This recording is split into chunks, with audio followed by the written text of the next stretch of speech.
So there's no shame in putting in hard work. There's no shame in being dedicated. Look, you got to have good habits. Look at that clock on there. Right. You got to be able to manage your time. Right. I can't be sitting around wasting time with people that ain't going nowhere. They told me when I first got saved, they said, you got to separate yourself from them. They told me, so I took a walk through my neighborhood. People were coming up to me, calling me Malcolm X and all of that kind of stuff. They was like, man, you changed. You went from night to day. Yeah, I had to learn how to get some good habits. I had to separate myself from some folks. I had to get away from the dream killers. Because how many know people will kill your dream? It don't matter how old you are, young or old. Because you're still effective. As long as you got air to breathe, and you're on this side of the earth, and God didn't call you home, you got something to do. Amen. God's not done with us. Amen. He still got a purpose for us. He still got a plan for us. But I had to separate myself. They come out from among them. They told me that. Be ye separate. Don't touch the unclean thing, because the unclean thing can get you in some trouble. Amen. But touch the things that concern God. The Word. Now look at the next one. That sad face. Sometimes you're going to have disappointments. Sometimes you're going to have setbacks. I remember when I was going for my degree in accounting at the University of Toledo. And I had to take one accounting external financial reporting class 3 times. That's all right. I took it 3 times. But I didn't give up. Through the disappointments, through the heartache, through the pain, through the struggle. Through tears sometimes. I didn't give up. And I even asked myself, Lord, why am I doing this? Why am I doing this? But since I held on through the disappointment, through the next one, the sacrifice. I studied in the morning when I woke up. I studied on my lunch hour. I studied after work. I worked 2 jobs. I studied at the library, sometimes until midnight. But it paid off after a while. Now, I started college at the age of 18. Got my associate's degree. I was 23. And then the Lord allowed me to get a job at the University of Toledo. Guess what? They paid for the rest of my school. I can go back and get as many degrees as I want. I got twin daughters, and I told them, I said, I want to take some foreign language classes for fun. They looked at me and said, for fun? You going to school for fun? I said, yeah, because I want to keep on learning. We got to keep on growing. We got to keep on going. We got to keep on pushing and pressing our way. Because this is not just the end. What we've already obtained. Look back over your life and think where you were 20 years ago. Think about where you were 10 years ago. Think about where you are right now. Think about how big God is and how He's able to take you from glory to glory by the Spirit of the Lord. Just think on His goodness, and it'll motivate you. It'll cause you to get up and say, I got more to do for the Lord. I'm not done yet. He's not done with me yet. I obtained my bachelor's degree. I was 32 years old. I obtained my bachelor's degree. Now, many people would have said, man, you need to just give up. You started college at the age of 18. You had a vision. You had a dream. You had a goal. Look at all the people in the Bible. God called Moses at the age of 40. Started talking to him out the burning bush. But he didn't let him stay there, because he could have been like, hey, I saw God in the burning bush. Y'all, this is it. No, he said, you're going to have to take my children to a land that I'm going to show you. But before you do it, I got 40 years of just you and me that I got to mold you. I got to put some things in you so that when you go before Pharaoh, you're not going to just say, yeah, forget it. He keeps saying, he's not going to let the people go. I'm just going to give up. No, I'm taking you to the backside of the desert. I'm going to show you what's in your hand. I'm going to show you my mighty power.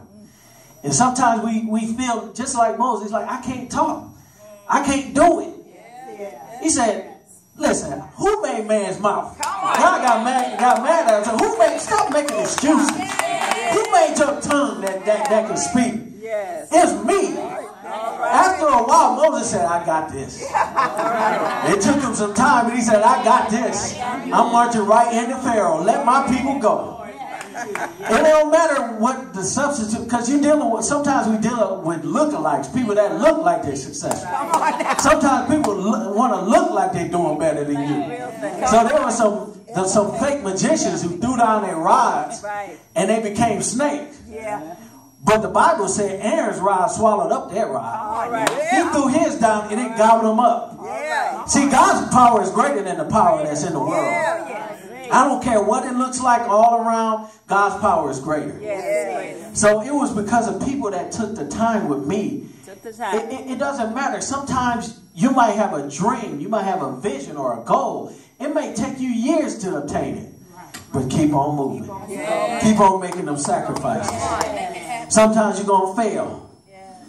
But look at the top when it says persistence. Sometimes it's like the man trying to push the rock up a slope. Sometimes it's going to roll back down on him.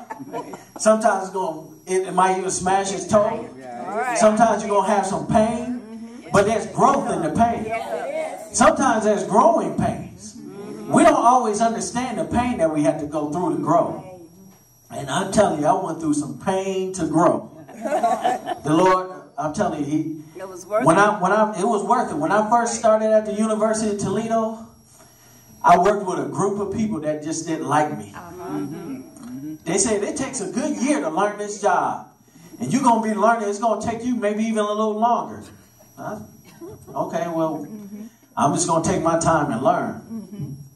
But they didn't know that I had the Spirit of God. He gives wisdom to people who ask him. And he don't get mad at us when we ask. He said he gives to us liberally. He won't get mad at you for asking, Lord, give me wisdom on how to do this job. Lord, give me wisdom on how to reach this soul. Lord, give me wisdom on how to make it in school, or how to start a business. Or be successful in anything that I want to do. So 7 months later, I got a promotion. They really got mad then. They really tried to put me down and say, well, I know how much money you make. I know that you're going to struggle in this. A year later, I got another raise. And another job. And I was sitting next to a lady. It was like torture. But the Lord allowed me to move in the same office across, move my desk across from her. It was like moving to a new city. I know that. It was like moving to a new dimension. It was like the Lord just broke the hand of the enemy. See, sometimes the enemy thinks that he got you right where he wants you. Not if you focus on God. If you focus on him, there's no devil in hell that can stop you. That's right. You better preach. There's nobody in this earth that can stop you from reaching your goal. Amen. As you're walking with the Lord. Amen. Come on, let's give the Lord a hand clap of praise. They got mad at me because I was going to school. They went around the room and said, "What do you see yourself in 5 years?" Everybody was saying theirs. And I said, "Well, I want to get my master's degree in accounting." It's like, well, I don't think it's all about that. But it doesn't matter what they think. It's all about what I want to do. So I got on another road. And I started striving and striving and striving. And God gave me good success. Allowed me to obtain my master's degree in accounting. Looking at a guy that was kicked out of high school at the age of 17. Look at God. I now have my master's degree. The Lord has promoted me. Allow me to work with cross-departmentally. You see, that's one thing that you have to do when you're on the road to success. You can't hold no grudges. Think about Job. God turned the captivity to Job when he prayed for his friends. Now, what if you were like, I ain't praying for him? They talked about me like a dog. So sometimes we hinder our own success because we don't want to pray for nobody. When people talk about us, we ready to just walk out. But sometimes you got to stay there. Sometimes you got to stay and look at what it takes to succeed. Because it's not an easy road. Right. Walking with the Lord is not an easy road. You got so many people that are haters. So many people that talk against you. So many people that just hate to see you make it. But I thank God for it's more people that love you and there's more people that's for you than it is against you. So I'm going to ask everyone to stand today. I had